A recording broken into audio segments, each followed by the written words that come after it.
One. 3, 2, 1. Welcome back to the Pride of Villa. I am back, and today, oh fuck you fucking. So, you hardly. Nah, you are now. Because when you guys. Hi guys, my name's Ben. And I'm Nathan. And welcome back to the Pride of Villa. We're back together to round up this season. Obviously, the Premier League 2020-21 season has come to a conclusion. Aston Villa finished 11th place in their second season back in the top flight. And like last season, we're going to come back at you with another season review. We're going to go through what we think overall, who we think stood out, the fixtures that have really made us this year, because it's been a really good season compared to last year. Yeah. And overall, our standout areas of players and where we'd like to see be improved in the future going ahead next year. So if you are going to enjoy this video, because I know you're going to love it, please give it a like, subscribe, turn on those notifications down below, follow us on Instagram and Twitter so you never miss out on the live reactions. But without further ado, let's get started. So, Aston Villa in the 2020-21 season finished in 11th place in the Premier League compared to last season where they survived by the skin of their teeth at 17th place by 34 points. It was a memorable final day. If you saw our live reaction day, it was interesting to say the least. Favourite videos, yeah. Really nice video there. I think coming into this season there was a lot of anticipation. Obviously we signed a lot of big players. Suzo was out and we brought in Jonathan Lange. The recruitment was much better, although still a lot of ambiguity between what was going to be happening at the start of the season, now who's going to proceed. A lot of people have had us going down. Started off really well against West Brom and Fulham. And it was Sheffield United. Sheffield United and Fulham, and then obviously I think somehow we peaked at the start of the season. And overall Villa, throughout a turbulent up and down year, I've managed to come out of it with a really strong place and an overall gradual sense of improvement. Nathan, what have you made of it? Because it has been quite a turbulent but also incredible season for Villa. Well, it's actually said, basically, we're bringing in Joanne Lange, I think that's how you say his name. Craig Shakespeare, obviously he's got a lot of experience, obviously being the Leicester manager once. You know, I think that definitely plays into it. So at that point, you definitely, as a Villa fan, you're thinking, right, we can't be getting relegated next season because how much money we're putting into the club. Which that's what I was thinking. I was like, we're definitely not going to get relegated. We might be in some sort of relegation battle, but it won't be like it was last season. We'll just be that bit more comfy. And then, you know, transfer updates come out. First signing, I think, was Matty Cash. Matty Cash, 16 million from Nottingham Forest. The thing is, I don't think it was necessary, if you know what I mean, because obviously we had Freddie Gilbert, obviously El Mohammadi, but he's going to be leaving now, and then right now we're going to be in talks with getting Kessler into the squad next season, but obviously that can't happen because we've got Matty Cash as our first right back, and then Freddie Gilbert a second, and hopefully. And if you haven't been looking at the stats, Freddie Gilbert is one of the top players brought into, I think it's called Star Bruges. League One. He was like one of the players of the month. Yeah. Actually, he had a massive impact there. And it's, as you said, we brought him in. Very interesting to see there what he was going to do. Because I think stat-wise, although Gilbert's performed this season, last season, when you're looking at paper, I think it was 0 assists and goals. Yeah. So it was a bit questionable. Although the performances were there, stat-wise, it wasn't. So I think Matty Cash made sense. Nottingham Forest weren't going anywhere. Bringing him in. Obviously, we needed a striker, considering Wesley was not really the option going forward because of his injury. Samatta really was really just a last resort emergency buy. And Dean Smith went big. He went for Ollie Watkins, 27 million rising to 33 million. A lot of players, a lot of pundits said, can he perform at the big league? And I think he has in his first season. You know, I think he should have definitely had more goals, but due to VAR and stuff.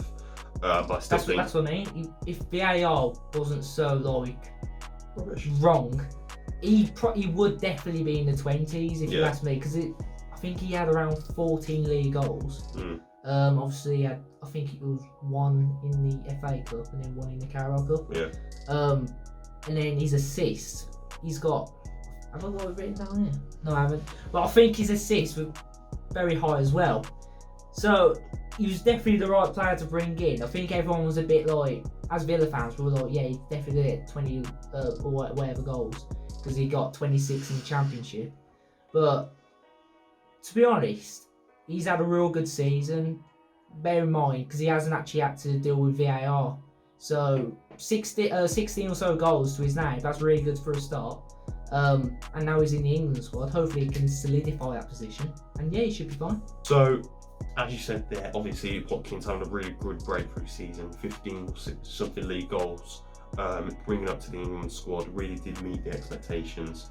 And then obviously Emi Martinez from Arsenal, I think it's been a really bloody good signing. One that you wouldn't expect because so many people were like so wary about him. But if you look at the games he's had at Arsenal, he's had a very decent start. Even though he's like a secret weapon. They even know how good he was, but we brought him in, and they're just wishing that he was their number one instead of Bernardo. Yeah, it's as you said there.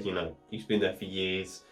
He comes in for the second half of the season, only then gets appreciated once he's left. I think it shows how much of a miss he's been, because he's absolutely been exceptional this year. 15 clean sheets, near equaling the same record as Brad Friedel. But if he'd just been here at Chelsea, Tottenham, then maybe. That's what I mean. I believe it was that one mistake from Konza that led to us going. It was 2-1 win to us, but obviously it could have been a clean sheet, 2-0. If he got 16 clean sheets, I would have been so happy for him. But still, 15 is still a big number of goals scored. And then obviously Villa would add some width into that wider area with Bertrand Traore. I think that was probably the only questionable signing that we made, just because I think all of us had heard of these players that we had signed. Bertrand Traore was a little bit anonymous, especially considering his past time at Chelsea where he didn't do much. Had a bit of a good season at Lyon. So it's going to be really interesting to see what he's going to do there. But it also meant we finally had more options other than El Ghazi or Trezeguet. And then obviously the final signing, Ross Barkley on loan. Now, obviously, I think in hindsight it shows, it wasn't that bad. I don't think. No, I know he didn't perform great. I've got to back him up. But the reason why he went the way it was Brighton at home. I don't know who it was who tackled him. Obviously, he had to come off the pitch with that injury. I think it was Mopay. Probably was him because we all know how he is. And even Dean Smith came out and said that's the reason his form dropped. And I sort of do believe that. But then I'm like, is it because Grealish was injured so long? Because him and Grealish obviously work really well. And even Watkins adds to that. But I can understand it. I'm just sad it didn't work out for him. I'm not too sure. I don't think he's going to stay at Chelsea. I can't see him saying. I don't know who'd have him though, because obviously there's been links with Newcastle. I've already said I don't think he's massively terrible. I know he wasn't great in the end. I think if he any less than 20 million, I would consider him as a squad player. Yeah. Because I think considering what we have seen, we will go into him obviously. The likes of McGinn and Douglas Luiz, although some McGinn's picked up, I think, really a lot of form in the last games. I think Douglas Luiz has massively stepped up and McGinn's not been great all season. Barkley coming in obviously brought a bit of refreshment into that midfield, a bit new option because we didn't have to play Hurahan. And I think it was actually quite exciting to see what he was going to do. And we had the signings. A lot of people still thought we were going down. And I think now it's time to focus on the fixtures because it's been very, very big this year. Obviously, I think Leicester 1-0 away. Yeah. Really good moment for Ross Barkley there, showing how good of a play he could have been. Southampton away, obviously getting that goal through a turbulent bit of form. Arsenal 3-0, doing the double over them actually this season. Tottenham 2-1 away, Chelsea 2-1 at home. Considering they had Tuchel, who I was not backing us to beat. We pulled it out in the end. I think it was a really good performance. The only reason I was confident because of the fans and how good our fans is, it's just the fact we ended their 12-game run away. Yeah. It was just, that's what did it for me. I think that's what made it a good end to the season considering the circumstances really. Yeah, and then we had some good moments here and there, but I think obviously something that we're always going to go back to, as I said it in my reaction video, I think really truly a history defining moment for Villa. 7-2 to Liverpool at home. Now, again, no fans. Liverpool just come off winning the Premier League, Champions League prior to that. I said in my predictions this would be the year they start to fell off, and I'm surprised how right I am in that sense. We're coming into this thinking we're not going to do it, we're not going to beat them, although it'd be nice too. It goes 1-0, we're thinking, oh, hello. 2-0, 2-1, obviously, they get the goal back, 3-1, 4-1, 5-1, 5-2, 6-2, 7-2, Aston Villa, putting Liverpool to the sword. Remarkable, Ross Barkley having a really outstanding game. Oh, yeah. Ollie Watkins' first hat-trick, Jack Grealish 2 goals. Exceptional, it's truly mind-blowing, and as I said, it's a history-defining moment. It feels like we're just never going to see that again, and if the fans had been there, it could have been a different way. I think we would still win, but it'll be like a 3-2. Yeah. Like that. I think that's one of the things we need to see has been good for Villa this season, not having the fans. Because I think, although they are great, Villa fans have always been quite vocal and negative regarding players or managers. And I think in that respect, it puts a lot of pressure off them. That ends up making mistakes or costing us goals. So I think in that sense, it really played a part. But fixture-wise, it's been absolutely incredible to see the results that we get. Yeah. And then obviously, I think it was the COVID outbreak that killed us. It was going to happen at some point. I think none of us just wanted it to happen. 1-1 at Chelsea, really good result there. Had the COVID break, and then all of a sudden, it just nosedives, doesn't it? We can't win. We're playing poor. I'm again going back to Dean Smith out. I'm not now. Let's get that right. Are you sure you're not Dean Smith out? Because I've had so many arguments with Villa fans over it, and the one thing I want to go back to is you say he can't take us any further.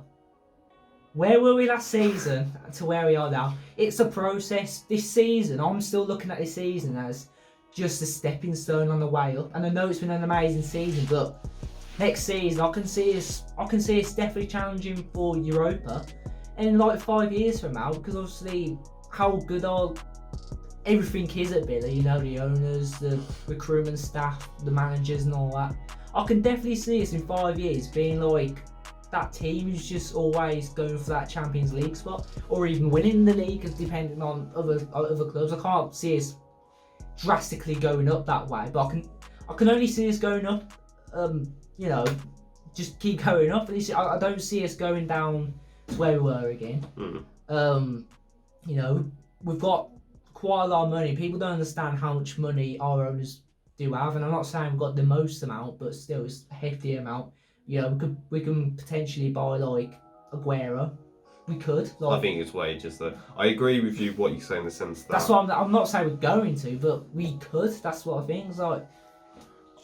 I think this season, I'm not Dean Smith out in the end. I think overall, I agree in the sense that there is progression. For me personally, I've said this already. I know top 6 was so wide out there, and I think in real pictures, I said it. We haven't got the squad ready for it. It would have been so nice to get there because it was a real possibility. Because in this season, no one's really been great. Everyone's been quite poor. I do still think top 10 should have been a possibility. Yeah. So I think you got to look at some of the poor results we've had. The West Brom 2-2, Burnley 3-2, Crystal Palace 3-2. I just say we should be in the top 10. I think Smith has been good this season. He has been poor. I think there's been definite game management and tactics have been absolutely wrong. Players being in there when they've been crap. I think it's good because I was looking back this morning actually. I was looking back at where we started this season, like what our squad looked like, and we had like Grealish up front, by the way, Grealish, Barkley, and Trezeguet, and look where we are now. You could definitely see we're just experimenting. And I think that's one of the things Dean wanted to do in these last few games, and it's definitely worked out. Personally, I think going up now, it should be Grealish, Bertrand, and El Ghazi. I think that definitely works the best, and obviously Watkins up there. But it's just the players we have right now, and I know in the transfer season we're going to be getting at least 3 or 4. Yeah, 3 or 4, but I don't know, because it's what you just said, like quality of quantity. Yeah. But that's my thing. My issue is, how long can you give a manager 100 million to spend? It's hard to say. I think, in my mind, it's an expectation now that we've got to finish better. I think I've already said in one of my videos, you give them 10 games. If we're not in a position where we're saying it's going to be a good season or not, if we're like near the relegation zone after 10 games, I would say maybe time's up. Because I think my issue is I don't want to see him sacked. Because I still believe in the sense that he's the perfect manager. He's like Arsene Wenger. Yeah. But in the sense of how long it's been 40 years since we won something like a European Championship or a trophy. You know, the other day we did win the FA Youth Cup, but yeah, I know, but that's a different story. But my thing is, I think next season, I'd like a top 10 finish, top 8 maybe. I think depends on the players. But it's definitely like. I think this has got to be the priority this year, a trophy. I think it's got to be Carabao Cup or FA Cup. I want to go for the FA Cup. So I think it's time, if Leicester can do it, not to discredit them, but if they can pull it out of the back, why can't we? Because I think it shows it's not just Chelsea, Arsenal, Man City. But as I said, I think it's going to play into the players he's signed. He's got to sign. I think it's kind of obvious who he signs, but we're going to have to wait and see, aren't we? But as I said, I don't want to be Ian Smith out because I do think he's the right guy for us. I think he's the perfect manager. It's just there is a lack of experience. There is a lack of the quality as your Peps or your Tuchels. And I think we're just going to have to wait and see. But I really do hope that he's able to match that expectation. Considering, as I said, it's been clear progression. I was saying it. Don't start saying it's been a great season until the end of the season because of what was or what is still possible. 17th on our first season back with the money we spent. 11th this season, could have done a bit better, but still been very great. I think next season is where you got to establish authority and show England where we want to be next year. Yeah. I think now we'll move on to some players and we'll talk about them because I think we've had a lot of ups and down performances from everybody this year. Who would you say is your best player this season? Well, this is where I was like, right. It's hard, isn't it? Because there's a lot of good options. Obviously, Martinez, the clean sheet. Yeah. Konza's really stood out. He's not got anything cooler, by the way. Ben White has. Matt Targett has been the second best left back in the league. Oh yeah. You can argue Grealish, even though I think he's been a bit poor again. He's had first good half the season, then he's had a bad, but he's still been vital to it. Ollie Watkins as well. Who would you say? I've had to. It was our Martinez and Watkins the most, but I've had to go Martinez. Because he's so.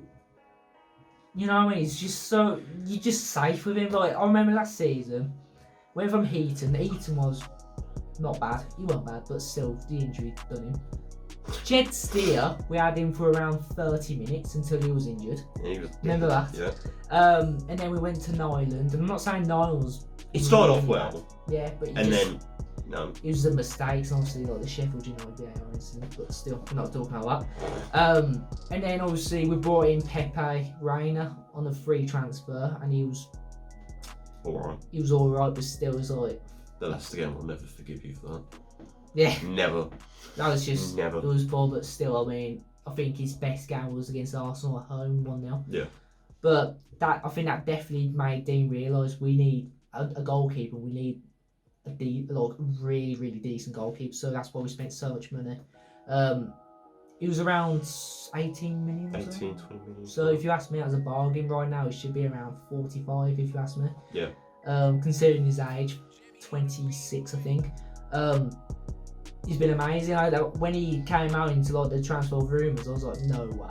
It's like saying. It's like who can I say? It's like an Aubameyang coming out and saying. It's like what do you mean? But we got him, and I loved his passion for us. I loved how motivated he was because he knew full well he wouldn't be like Arsenal. I might not play this game because I'm obviously second best and that. He's first, and he's always gonna be first for us. He's got a really good future with us. 15 clean sheets. he definitely could have topped it. He definitely could have, but I think the main reason was definitely Grealish, because obviously Grealish, the thing is, if Grealish isn't playing for you, you're not going to be as good, because obviously whoever Grealish plays for, you're going to be twice as better. Yeah. But yeah, it's 15 clean sheets. Amazing. Like, I can't.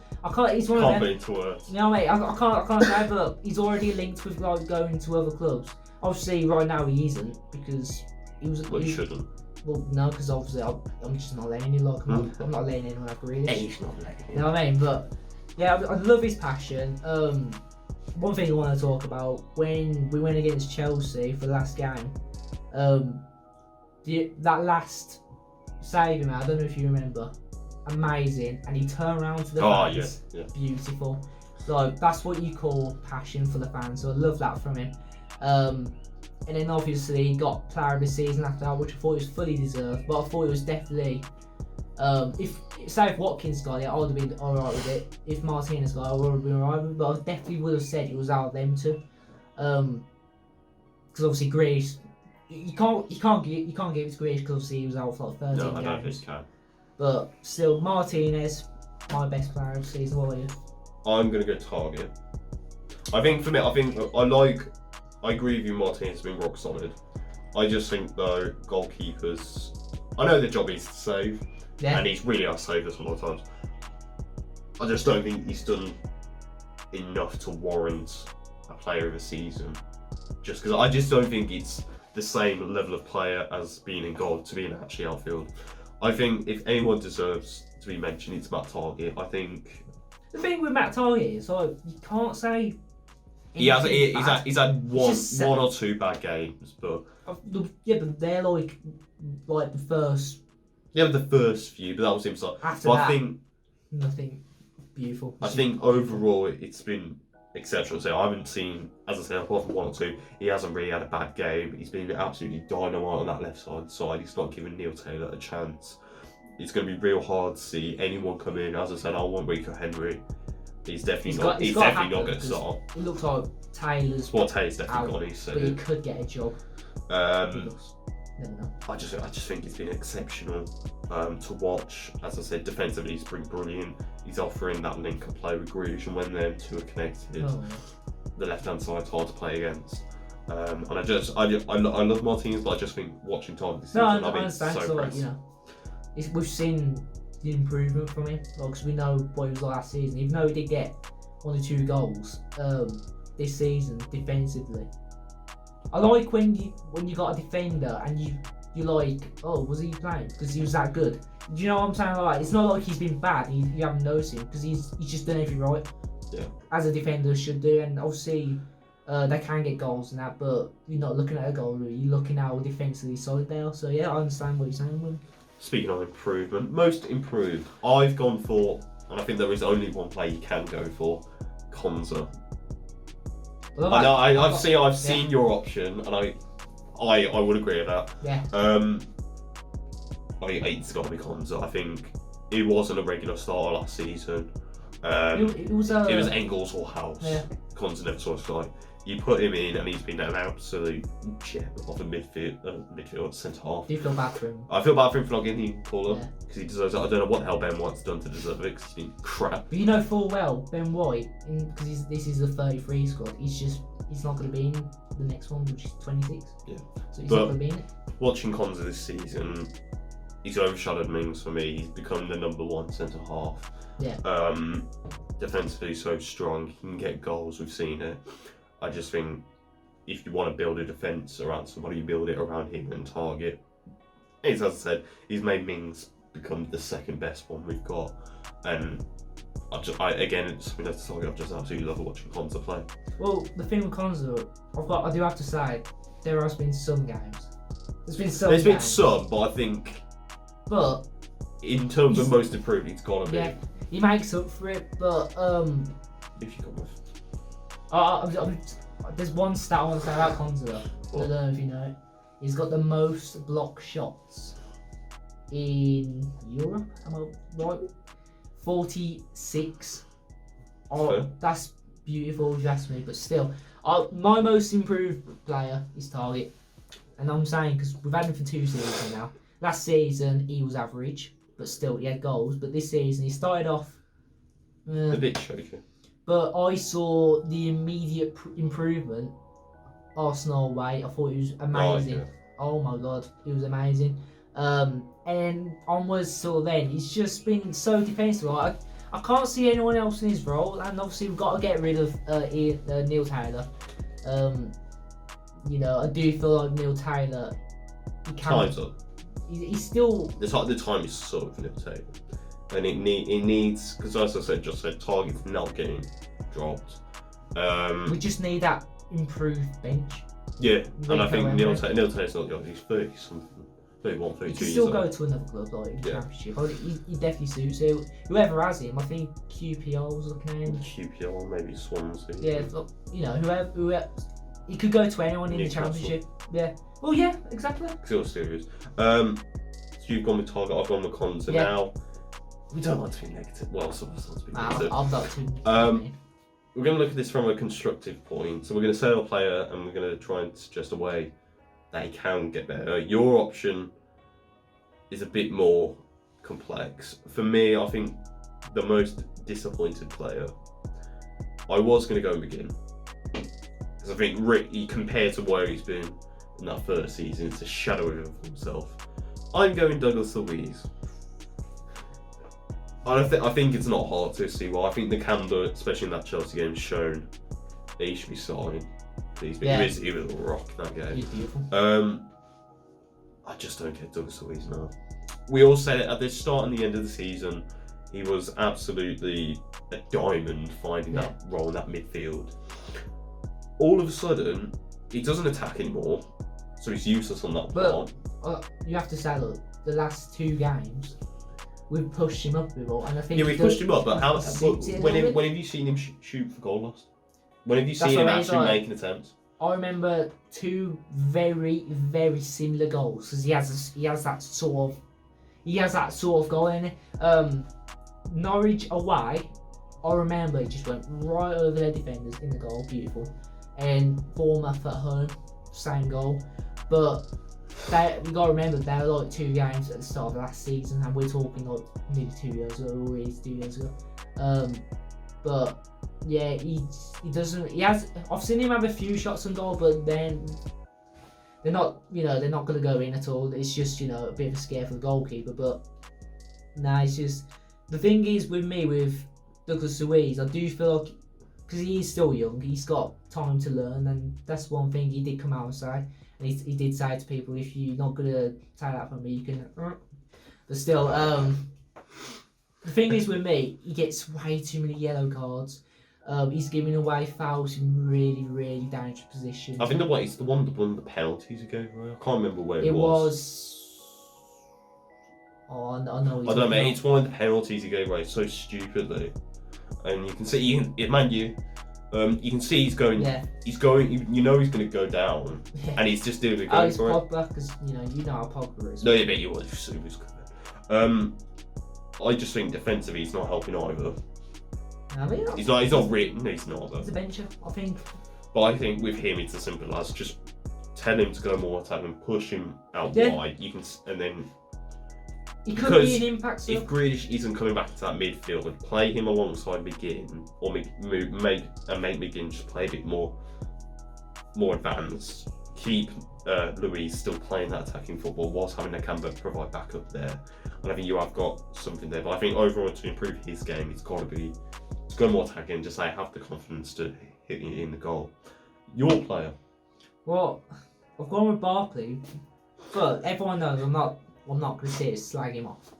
I've gone with him because there's one thing with him, it's just the attitude of I think it was, I'm not too sure if it was, I think it was Tottenham at home. I remember when he came off the pitch, he hadn't had a good game at all, and Dean Smith went to you know what I mean, he's give him a bit of respect, and he threw his goal, and I was like, I think he knows he wasn't that good. That's what I mean. But still, it's the attitude. There's an attitude with him. we want the best out of you. We're not here to like slag you off. We don't want to criticise you for how bad you've been, but we want to see a good performance. And I think the best performance he's put in since that Brighton incident, well, since the last time he even got a goal, which is Southampton, was against Everton at their home. Because he was 1 inch off scoring. But it's just sad because I know it is the injury that really swayed him to how he is now. And obviously not being able to play Grealish for how many games really swayed, because obviously them two are actually good friends in real life. And obviously they're going to have a good link up. But it's sad to see, but I do wish him the best. And I can't see him staying at Chelsea. I've got a weird feeling that Newcastle are going to have him. I don't know why. I do not know. I think with Barkley, it's just that expectation when he started so well. There was the links of obviously they were going to try and sign him there and then. Yeah. And I said it then. You got to wait until the end of the season before you make a decision like that. And I think he has shown. I do think there is a good player in there. I think he needs to work on his right foot a bit more because he's so one-footed. Not as much as Bertrand Traore. I don't know where he's going to go from here. I agree with you. I don't think he's going to stay at Chelsea. No. I can't see him really leaving England, and I hope he doesn't go in the Championship. I really say I don't know. I know it's not probably what we'd like because there are better options, but I think if you can get him for less than 20 minutes, I think bring him in. Yeah. Good squad player. I just think it's as simple as he started off so well, and then just the injury and COVID just massively derailed him. And obviously, we just hope for the best for him going ahead. Now, something else that's probably excelled a lot more than what people were expecting, because I think we've never had a youth academy before.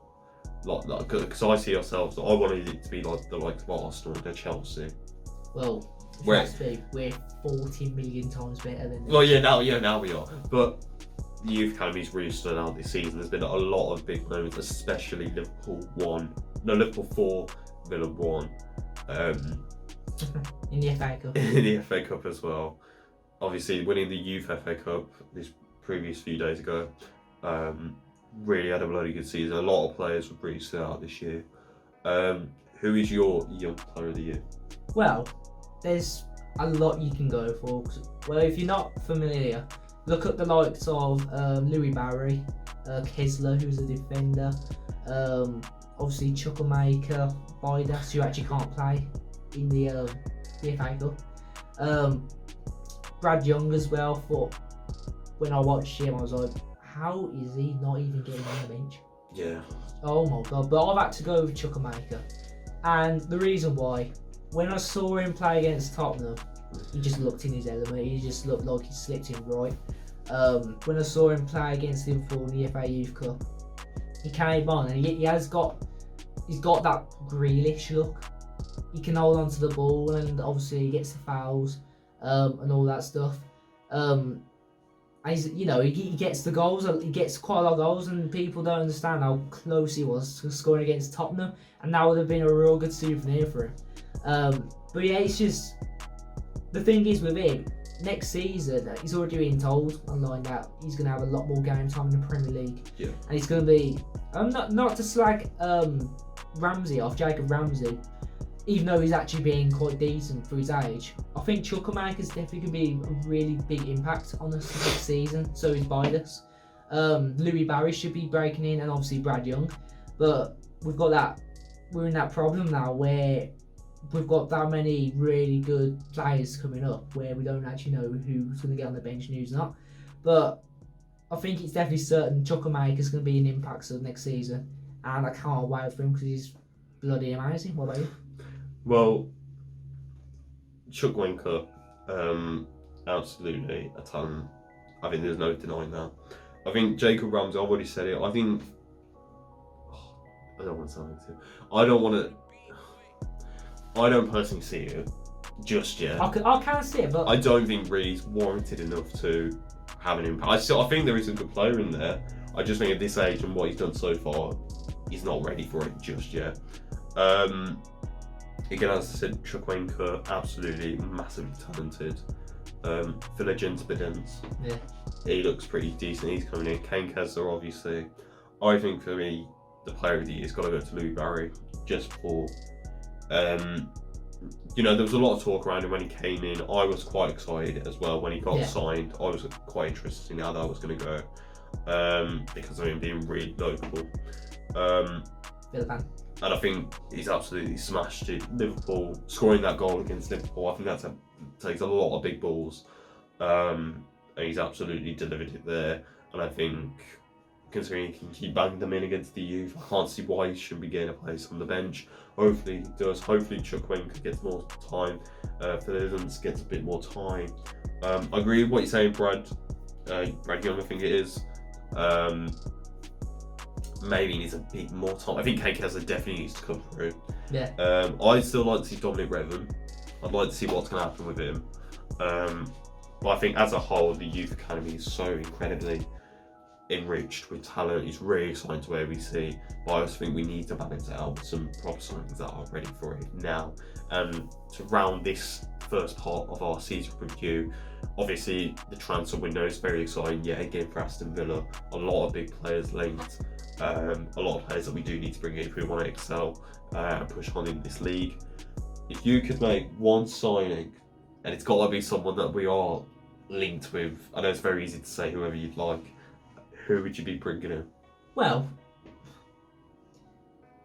this is because this season, because obviously last season we were like, yeah, we're on the road to Ollie Watkins. At the time we're actually trying to forsake Ben Rama. So we had a real good look at who we're actually looking at, or you know, Dean Smith was actually telling us. But I've gone with Buendia, and I think, as you said earlier, like 40 million, they want 40 plus million. I don't think it's point, because my issue with Buendia is, because as of this morning, it's very much possible to compete with him in Arsenal. Norwich are expecting something to happen there. Buendia in his first season, I don't think really stood out. No. I know he's been really good in the Championship. I think it's a different league, and you've also got to consider,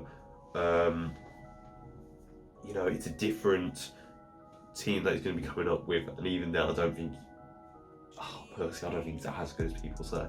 I do believe we need a lot more rotation in that wide areas. I think that's where we lack so heavily. You can have Grealish, Delgado now stay, Trezeguet, obviously don't know what's going to happen with him. You've got Bertrand Traore. Ollie Watkins can play outright, but I think he needs a dedicated right winger.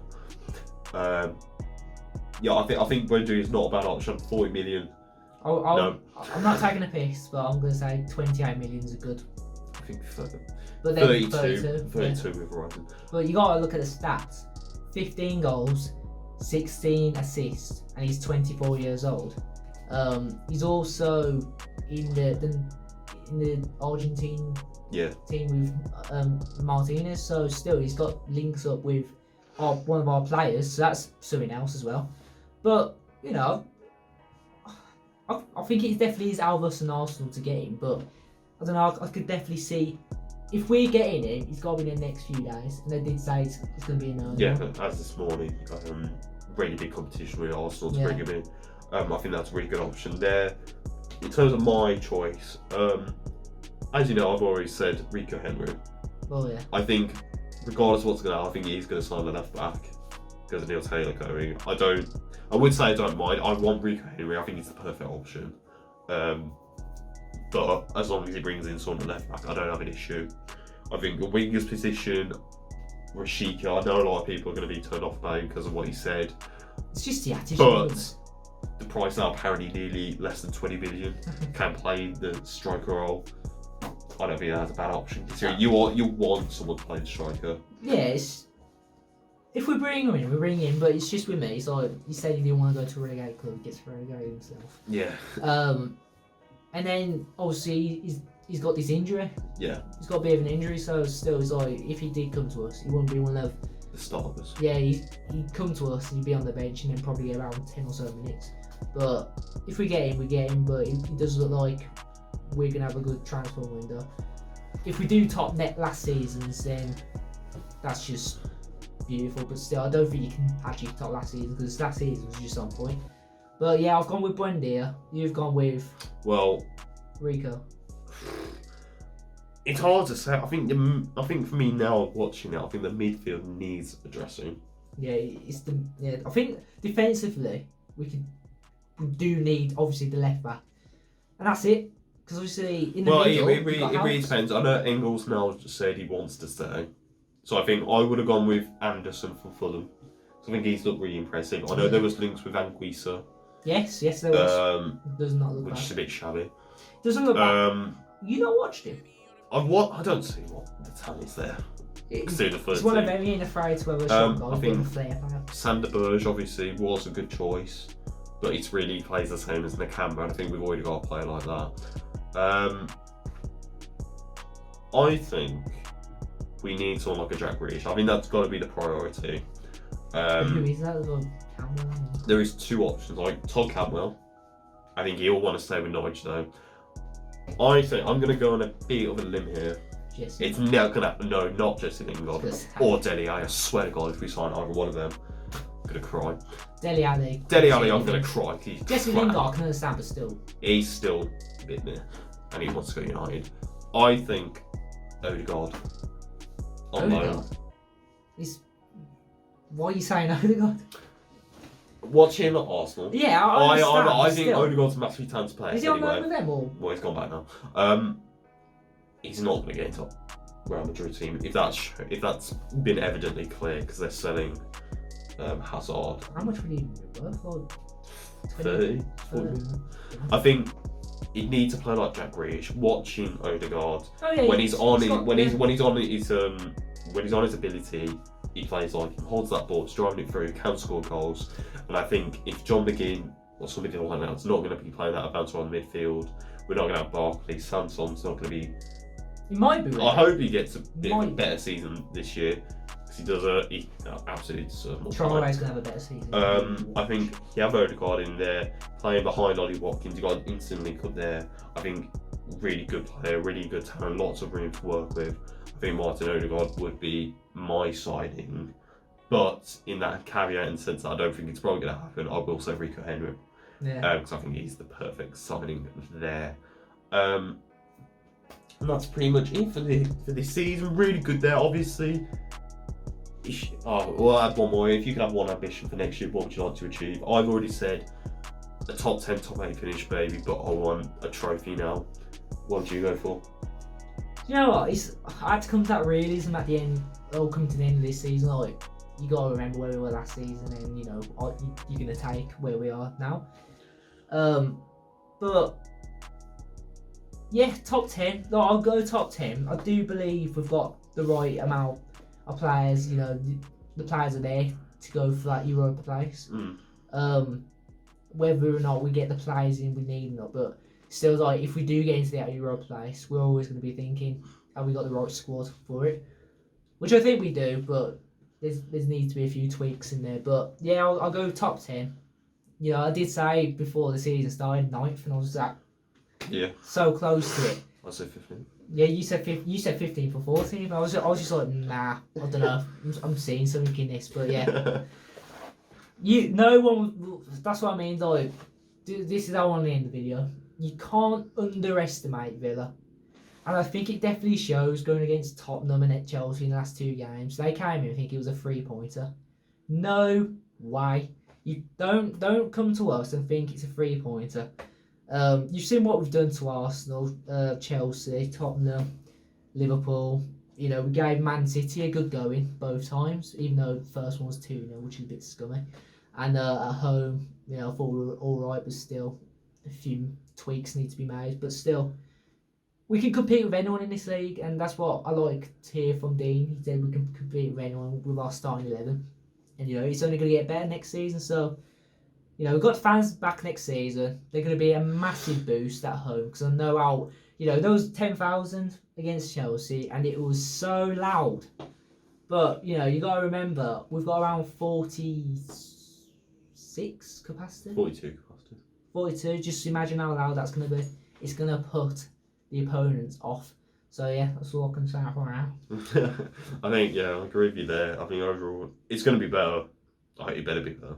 Because we've got a lot of mugs from service. Yeah, I mean, it's going to be better, obviously. It's really exciting to see. It shows clear development, and the fans are back. Hopefully, we're going to be there. Hopefully, this time. Yeah, I'm missing out now. Yeah, and I think overall, we just can't wait to see what's going to be happening with Aston Villa in the next season. And that wraps up the first part of this season review. In our next one, we're going to go into the players a little bit more, player ratings, I think. We're going to discuss where we think has been standing out and where hasn't. But if you have enjoyed this video, obviously please leave a like, please subscribe to the channel, get us to 315 subscribers. It's been a really big year for us in terms of the growth, the views, obviously. Yeah, just want to say about that last video, thank you for blowing up. I know it's only 1,000 or so, but still, like, that's good for us. That's what we want to get more of, because we want to start growing the channel. Yeah, it shows we're cleaning the right market. Yeah. We just keep on our craft too, we're going to be there. But as we said, please do tune in for that second review. Obviously, the Euros coming up, transfer updates, plus any more videos that we Euros, we're going to try and make live reactions. Yeah, live reactions. But without further ado, he's been Nathan, I've been Ben, up the Villa, the pride of the Villa. We'll see you later, boys.